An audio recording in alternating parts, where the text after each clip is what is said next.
money and make it super real. So that's the way to go. Make it more realistic. At every from motion, the way the player plays, the ground. You would probably have, you could play in Chennai, the stadium. You would build the actual stadium. So at every part, you make it very, very realistic. The physics, the location, the play, everything more realistic is what you would want. So the motion capture is, can you elaborate a little bit? Okay, the motion, see for example, in our cricket game currently, the players are animated by an animator, the way someone bats. How we did it is we had our team out in our developers were out in the cricket field. We had 3 cameras capturing each of the action from all angles, and then we took it as a reference for our actual production and see how different shots are played. Like for example, there are 20, 30 odd different shots. So each of them are played by one of our team. The whole team, everybody, plays cricket. So we hired a cricket ground, we captured and we animated. This is one way to do it. The other way to do it is you do motion capture. That is, there are motion capture equipment. What you do is there's a camera. It happens in a studio floor with an equipment, 3-4 cameras again, with devices fitted on every joint of your body.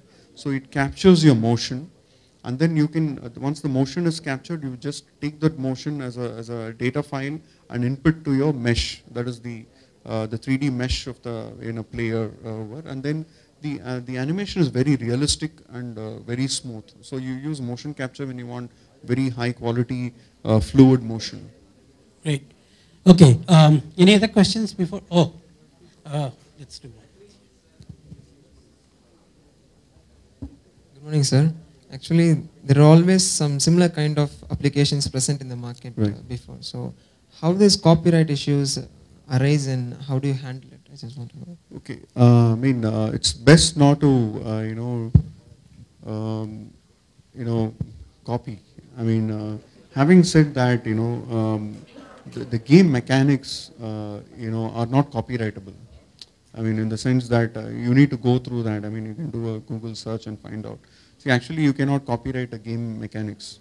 In the sense like for example, the way, if you look at our game, fast bowling, there are certain, visual elements that indicate how fast you bowl or which direction you want to bowl.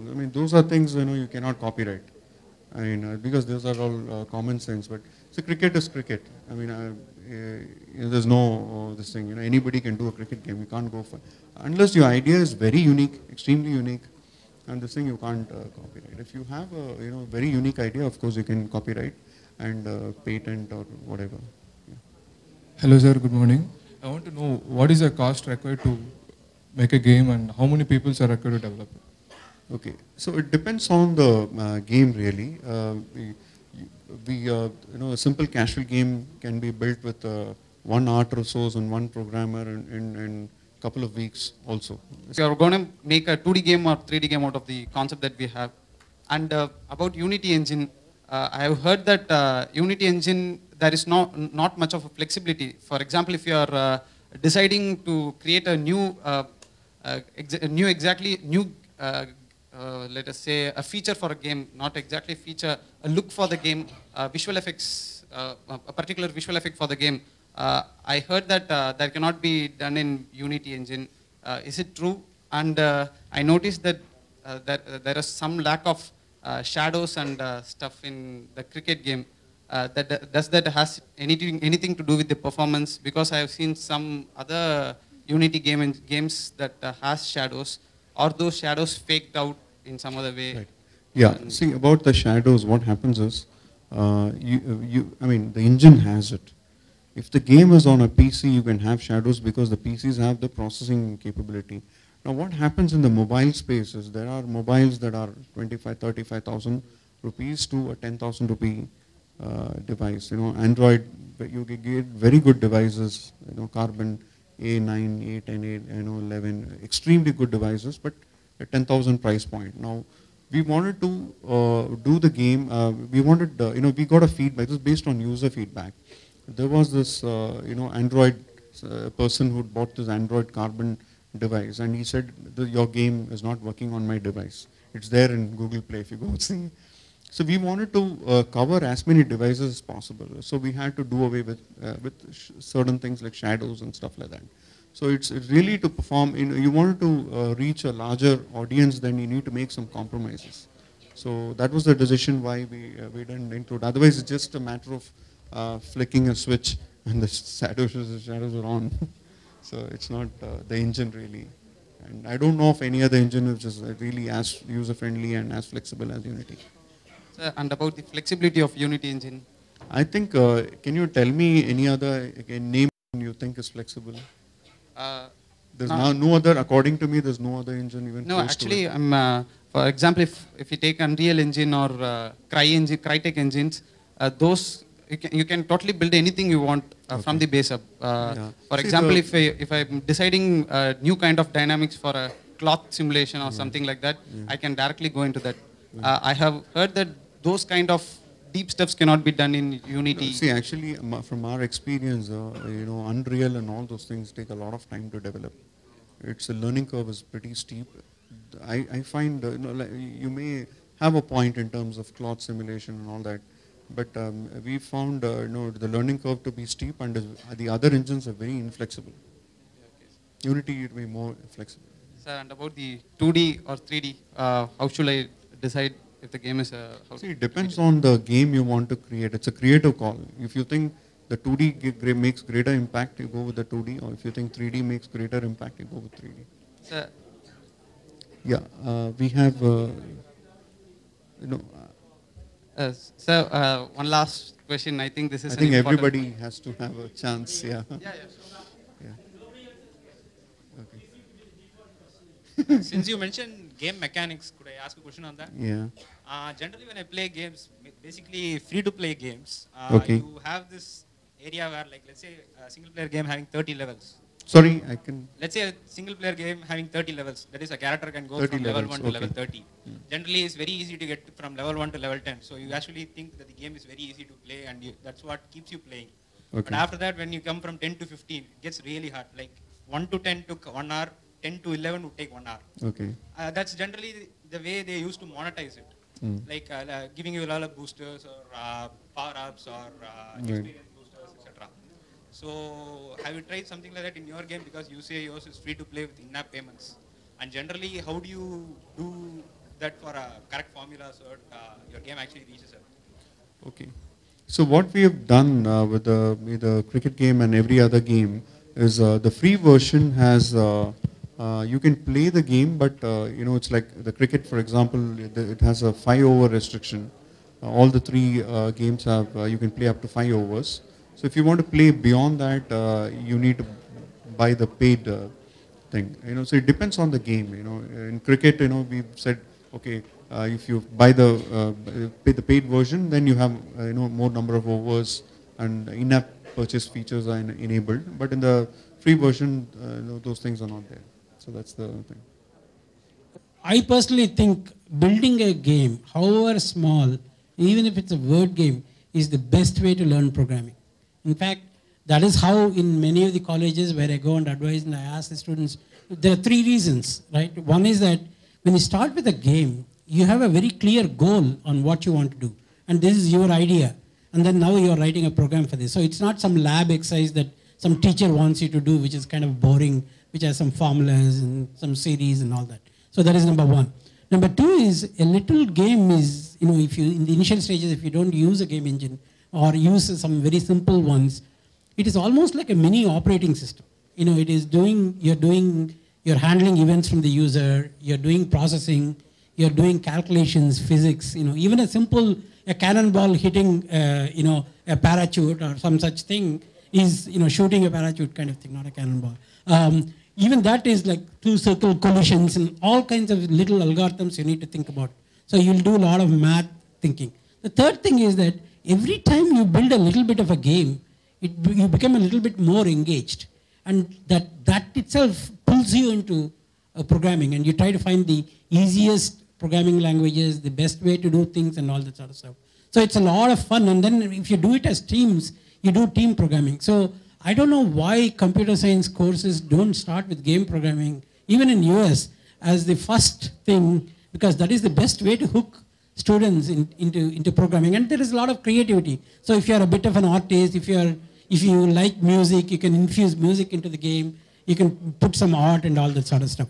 So let us go back a little bit. And Raj, I want you to talk about, let's say I'm a lone developer. I just want to do something really, really small. Let's say on an Android platform or some other platform. What is the minimum that I can do? And how long can I do things in like weeks in simple, really simple games? Okay. See, actually, from my experience of meeting people who come to our office, so many of them have who have interest in gaming. They've already, by the time they finish college, they've done one or two things and they put it up on their blog or site. So, but let's say somebody is totally raw and is coming in. To build the first game, I think one would, let's say he used to learn a new skill like a HTML5 or a JavaScript. But I think, in 30 days time, he would be ready to build a simple game. Yeah. Right. Okay. So we talked about actually game building and all that sort of stuff. And I know that some of the audience may think, oh, what is this? And some of them may be interested. But I think games are also a great way to educate people. So there are games can be used for teaching a variety of subjects.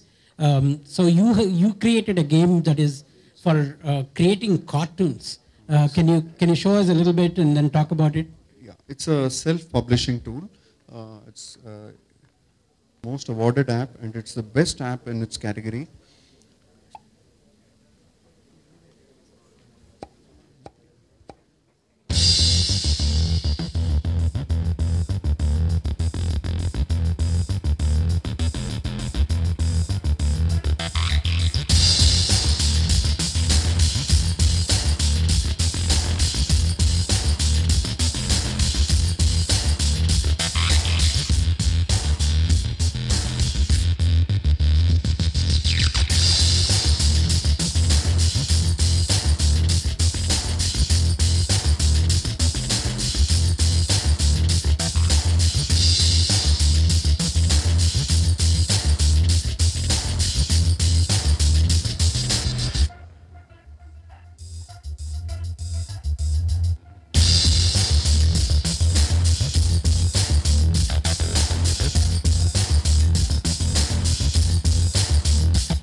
What is the other two demos too?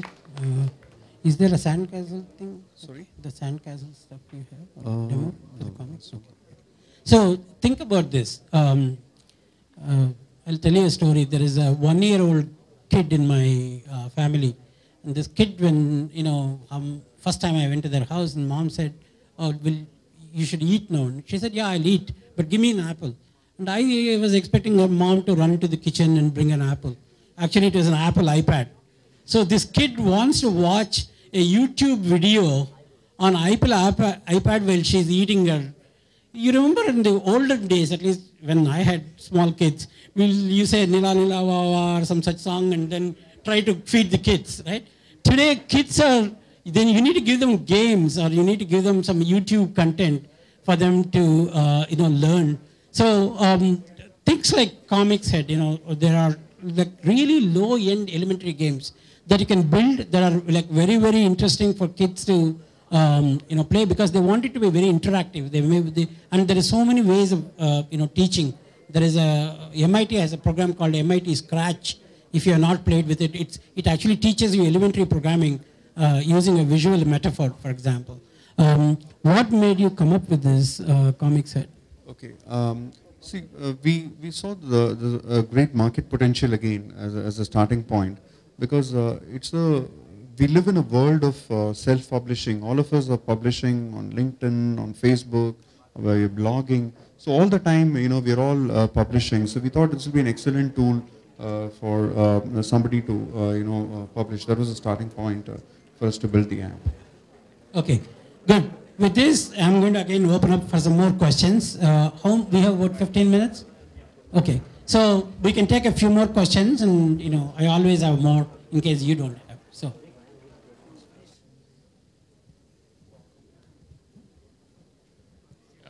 Hello, good morning. My question was based on the previous answer you gave. You said your free version doesn't support in-app purchases. Yeah. So I think, as far as I've seen in different apps, Okay. isn't that limiting your sales, customers? You Okay. could open up in-app for free version as well. Yeah, that's something we are debating, and internally we are debating actually. So what happens is that we want the user to migrate to the paid version and then enable the in-app purchase. So we're making it very attractive. Like if you download the game for $3, you get $5 worth of in-app purchases. So you're trying to make it very attractive for him. I was just looking at the decision. See, actually, it's a very subjective thing. It's confusing, these things. So we thought we'll just try this, and if it doesn't work out, then maybe we'll relook at it. Thank you.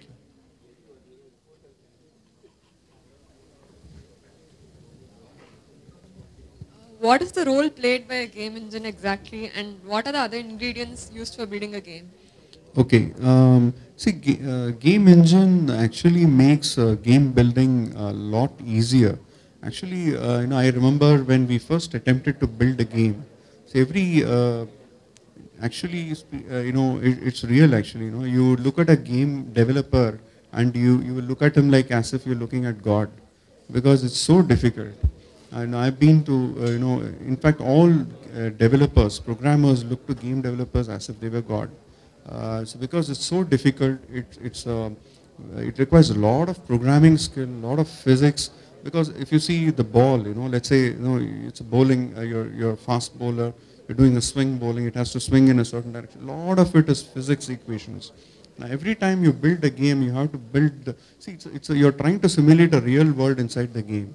The laws of gravity is not there in the computer. So everything has to be coded from ground up. So what the game engine does is it gives it to you on a platter. It has a physics engine built in. It has collision detection. See, every time, if you don't have a game engine, you have to, let's say there's a sphere is hitting the chair. You have to tell the sphere, okay, there's a chair there. No, you don't go through the chair. You got to colloid and bounce back. So these are things that game engines make it very easy for you. You don't have to go code from ground up. So otherwise, it's like very, very cumbersome to code. Hello, morning, sir. I want to ask, other than your game engines, what are the other tools we can use to start initial game? Like I'm using Eclipse with some ADT plugins and all these things. So what are the other tools other than your game engines we can develop the games, basic games? Yeah, I think HTML5, is a very good thing. If you want to build simple games, cross-platform, HTML5 is a great way to start. Yeah. In the Eclipse, sorry. Currently we don't. You're talking about Eclipse ADT, right? Yes, I'm developing the games, try to develop the games in Java platform. So Java, we build a lot of Java games. We have a catalog of about 100 games. We've done about 35 million downloads just on Java games. For Java games, building on feature phone, we don't use any engine. You have to write your collision detection. We have to go through all that, so that the thing is, you have to be able to, your game has to run on a 3,000 rupee phone to a 7,000-8,000 rupee phone. So currently we're not using any game engine. We can't make any games using Eclipse. So Eclipse is just an IDE. Yeah, it's just an IDE. Right? So it's an IDE. What you really need is a library. No, like we configure Eclipse according to our Android platform. No, we can install the ADT plugin and all these things. Okay. So you can send me a mail on this. I'll come back to you. Yeah. Will also be around. It's very specific. Good morning, sir. My question to you is, once you have developed the game, how do you go about testing it, and when do you decide that you're going to deploy it in a store? Okay. After you build the game, you give it to the testers, who's well versed, who's used to playing a lot of games. You go through the testing process, there are a set of parameters.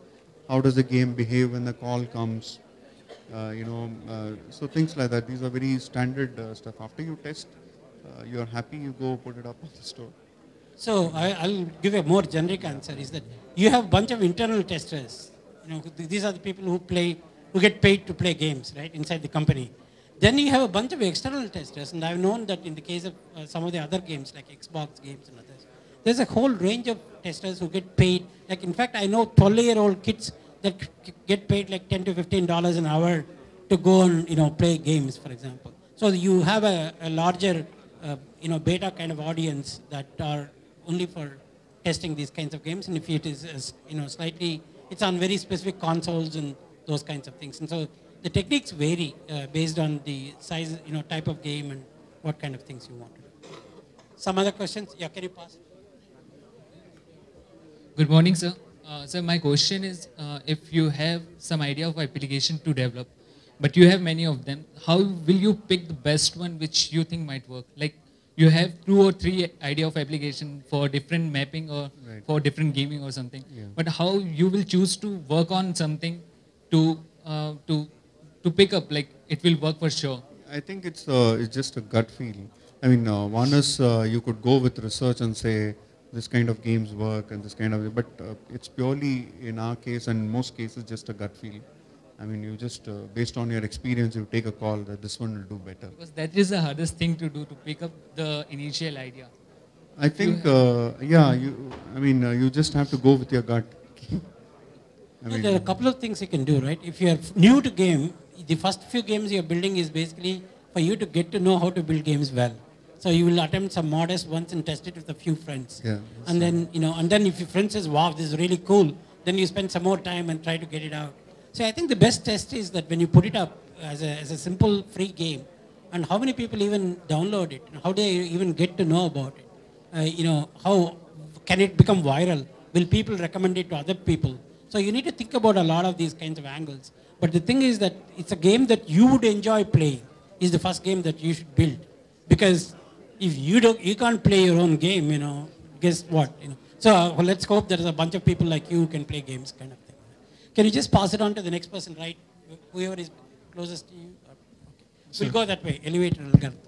Sir, as a lone developer, I faced a lot of problems while designing the simplest of graphic layouts.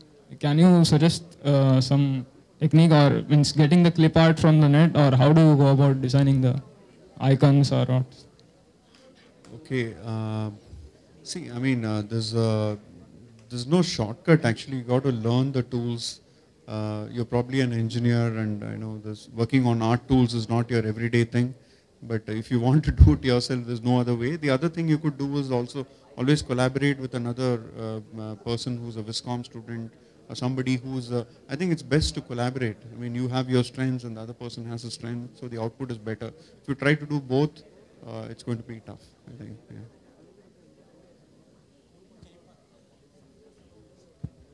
Sir, this cricket game you made, what is the budget? How much did you spend doing it, and how long did you take to get that money back? Okay, the first cut of the game took about 1 year. Now it's 2.5 years, and we think it's still unfinished. We have another year to go before we complete the game, because we're launching a Facebook version, we're launching multiplayer, a whole lot of things that can be done, so that we keep the distance between us and the others. Until now, how much have you spent? 2.5 years now. No, money. Right? Money. Yeah, it's actually. How big is the team? How big is the team? How many people? It's about. When we initially, I think what happens is when we initially, for the first year, when we made the first build, there were about 15 people working on it. Now we have brought it down to about 7 people working on it all the time. Yeah, so it's pretty expensive. Few crores. There are more questions behind, so let's give others a chance. Hello, sir. As the applications are of 2 types, like free version and the paid version. Okay. As the paid version gets to some specific devices who pay that, free version is for everyone. Once the paid application is with the devices, we have the applications which can back it up. Okay, we have the backup of it. Now, as we have the backup, we can upload it anywhere, so it is available everywhere globally. Yeah. So how much of the market is lost like this, and like many. How do you act on it? See, I mean, piracy is a reality. I mean, you're talking about somebody illegally uploading. See, that is a reality that one has to live with. I mean, while one can try and fight it as much as possible. So you're, see, for example, I mean, see what we can, I mean, there are ways to even monetize that. Like, for example, our, let's say the free game, it's ad monetized. Now, you upload it anywhere, the game will still monetize for the developer because it's got ads built in. But still, So, we got some softwares to stop that advertisement being shown in the free version. Or even if we are showing some advertisement in the paid version, we got some applications to stop that ads. See, that is a problem you have to live with. I mean, that happens to every other game. We hope that one hopes that people buy the. So we hope that once you start building games, you'll stop stealing others' games. Others' games, yeah, right. Yeah. So how much of the market is lost by this act? It's huge. I mean, they say it's billions and billions of dollars. I don't have a number on that. If we talk about the percentage, how much percentage? Can we take the next question? Yeah. Okay. Yeah. Go. Sir, I think this is an important question. People may not realize at this stage, but further into the gaming development, they will realize this. Which portions are to be licensed and which we can do? For example, if in a cricket game, some of the cricket players' names are misspelled, so that I think if it was to be spelled correctly, they need to buy a license. And similarly, for car racing games, most of the games doesn't feature the branded cars, the actual models.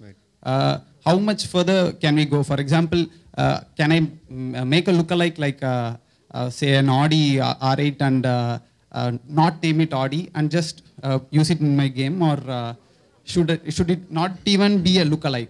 Or if for that matters, even guns used in the games, they are almost like real life models. So I think this is an important question. Most of the people that I've asked to have not given me an actual answer. See, what happens is, let's say the cricket, for example, most cricket games will misspell the name so that they don't get into trouble with the BCCI. So what's happening is, I mean, one reality is, it's a very complex thing. I mean, to enforce.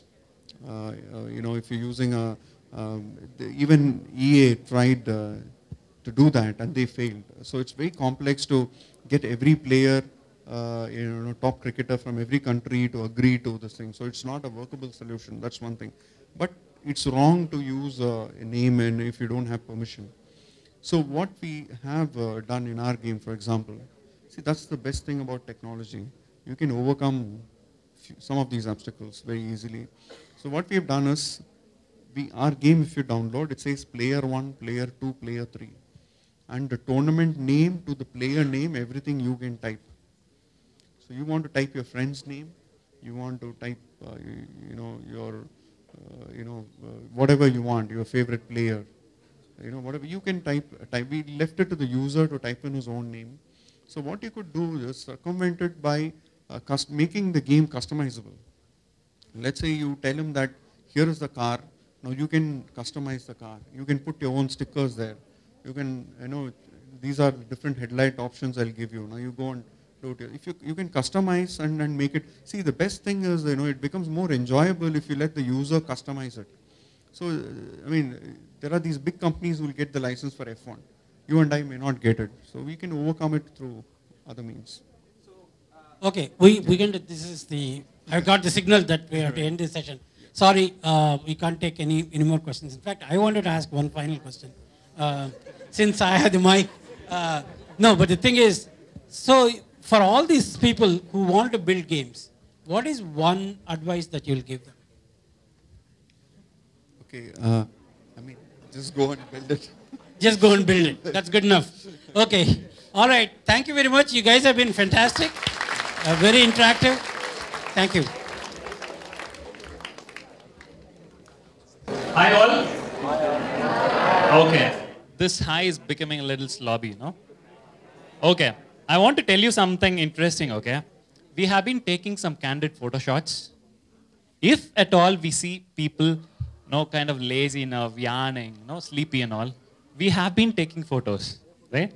Another interesting thing is, we are going to post all of them end of session on the projector. And, okay. And interestingly, we have a grand finale award for that particular person called the Hall of Laziness. Okay. Let's see how many of you compete for that. I've already seen 6 people for that. Right? Let's see how many of you nominate. Right? Okay. I know it's like, fun to have computers and to play around with, right? Playing itself is fun. When you play in computers, it's amazing fun. And the best part is, you can sit at your home at your convenience and start playing with your friends online who's sitting somewhere else. You can make a chess move here, he repeats that from the other side. Isn't that amazing? I personally have been very fascinated about a lot of games, right? I've been growing with games. Interestingly, how many of you heard about these games called the Prince of Persia? See?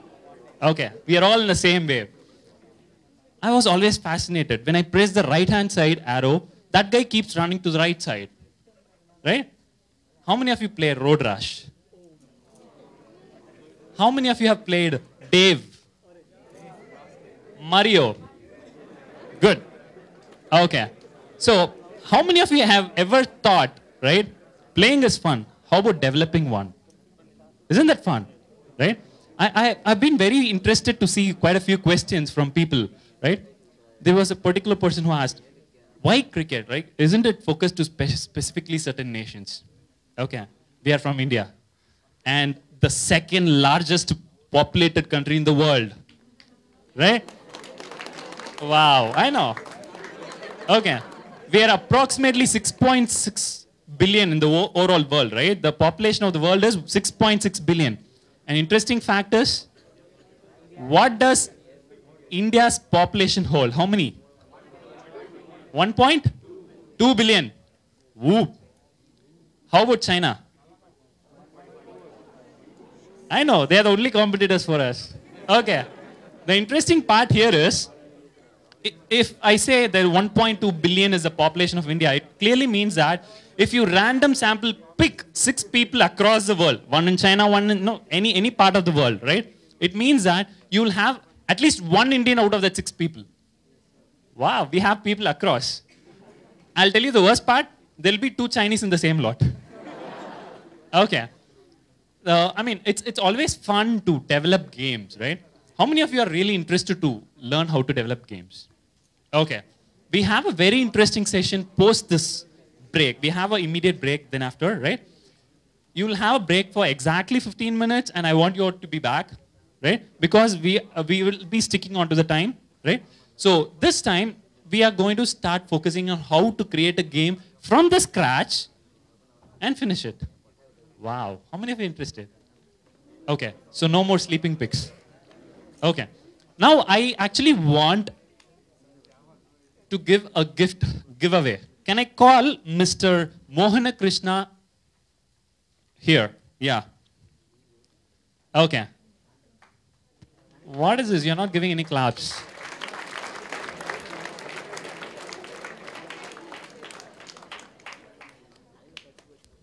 Small introduction of you. Mohan from Tech University. Okay. That's it. Kind of a beginner in Android development and stuff. Okay. No, when I ask people about their introduction, they say, I'm Vinod. What does it mean? It means just do a Google search, Vinod. No, I have a friend, okay, he forgets his address. He copies and pastes his phone number on Google search, it gives his address. Scary. Okay. Now, this person is going to be gifted with a bag, okay? This goodie. And you know why? Any idea? Took photos and uploaded them. Okay. He has been the person who has been uploading or contributing the most number of photos of the session live on our Google Plus page. Right? Let's give a good round of applause. Thanks. All the very best. Do good. Let's see how many competitors for you. Right? Okay. We have another competition also running where we have been seeing a lot of tweets around, right? So People who use Twitter. Only a few. Then you have lesser competition. Okay. The hashtag for the day is DFC12, right? We are planning to do a trend set by evening today. Let's see how many of us are able to contribute for that. And again, you'll have goodies for that. Sounds good? Yes. Okay, so we'll break for now. We'll get back, right? We have a very fun-filled activity, just 15 minutes now, right? So you can break, you have your tea and break. You have other things that are outside. You can just go have it. Get back in 15 minutes sharp. Thanks.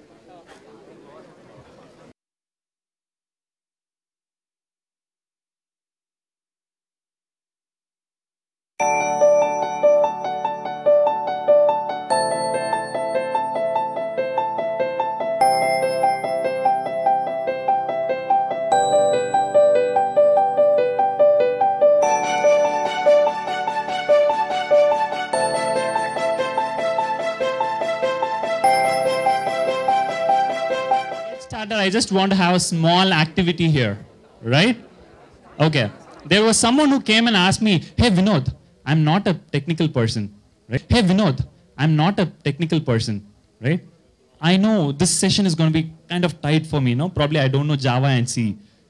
Is there something I can do to actually involve myself for the day, right? Actually, this is the place where you can involve yourself now if you're totally a non-technical person. How many of you are totally a non-technical person? Wow, some proud people, okay. Now, this game goes like this. I want the person who yells at top on their voice gives a gift.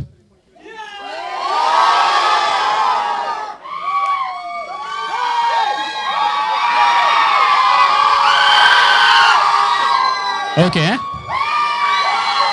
Wait. Excuse me. Shh. Okay, enough. I think I'll have to bring a lot of bags now. Okay. See, what you have to shout is, I did not complete the question. Wait. Okay. Anyone who shouts now, I'm going to come, take away your purse and run away. Okay. Now the rule is, you are going to shout GDG rocks and one person at a time, right? Let's see who's having the most audible voice, right? I'll be pointing at persons and I want them to shout. I saw someone. Yeah, you. You were shouting at top of your voice, yeah. GDG rocks, yeah. See, when I ask her now, she's not opening her mouth. Oh. Little more louder.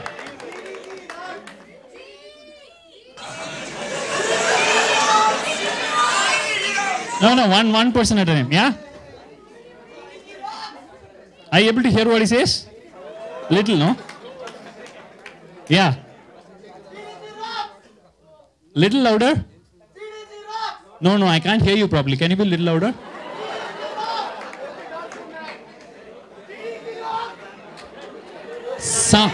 Okay. Someone is asking me a mic now. Okay, yeah, you.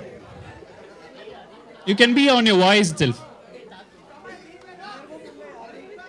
Okay, yeah? Wow, that's good. Any competitors for him? Yeah? Come here.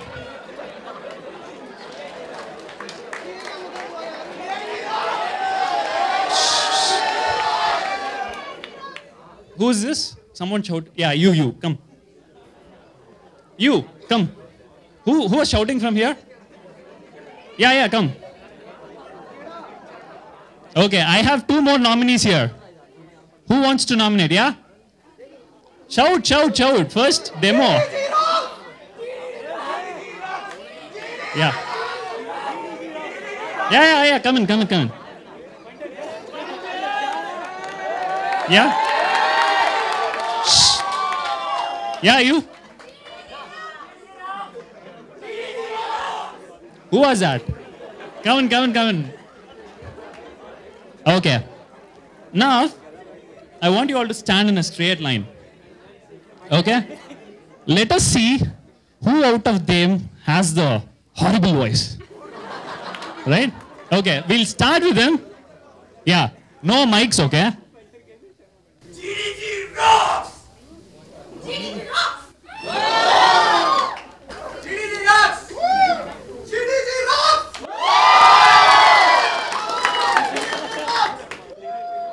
Okay. We'll be eliminating 2 people from here, like Airtel Super Singer, no? Okay. Whom are we eliminating here? It's audience poll. Yeah? Okay. I'll remove off her and the last person. Yeah. Okay, we have 3 more people, no? Competing each other. Let's see. No.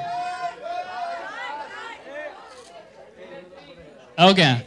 I know the collective crowd of people yelling will be more. Right? Now, again for you. GDG rocks! Wow. Yeah. GDG rocks! GDG rocks! Oh. Should not be this mean. Okay. Last chance, okay? This time, Google rocks. Please, right? Yeah. Google rocks! Next. Google rocks! Next. Google rocks! Okay. One question here. Which college are you from? That's why you're eliminated this time.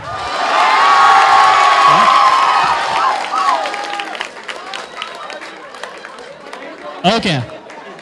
Last question. Right? Let's have the competition. Shh. My voice is not audible now. Right? Okay. The last question here. Both of them are going to compete each other. Let's have a tougher competition this time. GDG rocks and Google rocks. Yeah? Start.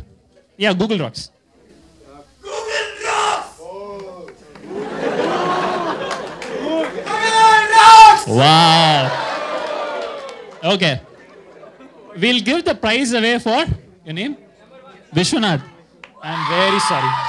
Yeah? Okay. Let's have a small intro about Vishwanath and what he does part-time. Welcome everyone. This is Vishwanath from M&M Jain Engineering College. I'm happy that I got a bag now. Actually, I was expecting for that lazy bag only. Still, I think I'll be getting that also. That's my pastime, sleeping always. Okay. We had a very interesting competition, right? Stay awake with me. We have a lot more very interesting games post this.